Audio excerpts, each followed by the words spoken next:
Les restrictions qui ont débuté avec Liverpool ayant atteint le niveau 3 sont en train de se déployer dans tout le pays. Londres et New York sont les deux villes passant au niveau 2, ce qui signifie que les gens ne peuvent plus se rendre au sein d'autres foyers en intérieur. Mais même si les pubs vont demeurer ouverts, du moins à l'heure actuelle, cela produit déjà un effet. Nous sommes sortis pour dîner pour mon anniversaire avant la mise en place du confinement. Nous ne sortons que pour dîner les vendredis car c'est notre soirée de repos. Et puis nous retournons étudier le lundi.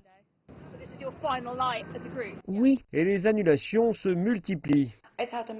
Cela a eu un impact massif, car immédiatement nous avions reçu des annulations et nous avons dû téléphoner et chercher activement les gens.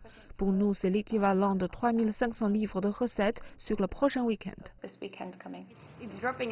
Cela baisse à nouveau, nous pouvons le ressentir. Comme ce soir, c'est assez plein.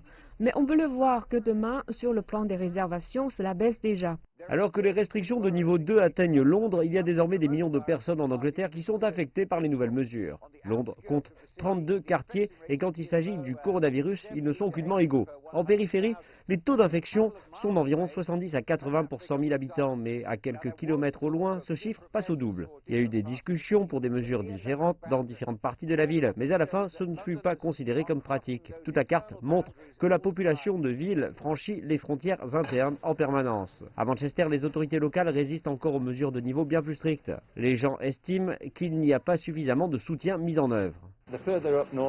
Plus vous allez vers le nord, je pense que vous êtes plus pénalisé. Donc, en quelque sorte, cela vous met en colère. Vous ne pouvez pas faire grand-chose à cela car c'est le dernier mot du gouvernement. Le gouvernement pourrait contraindre la situation, mais ne le désire pas. Bien sûr, si un accord n'est pas trouvé, il faudra que j'intervienne en vue de protéger les hôpitaux de Manchester et sauver les vies des habitants de Manchester. Mais nos efforts seront bien plus efficaces si nous travaillons ensemble. Les hôpitaux sont de plus en plus occupés. Il est toujours question d'un disjoncteur de 2 semaines plus tard dans le mois. Mais pour l'instant, un ensemble de restrictions entre en vigueur, opposant certaines régions au gouvernement central et laissant de nombreuses personnes à la recherche de réponses.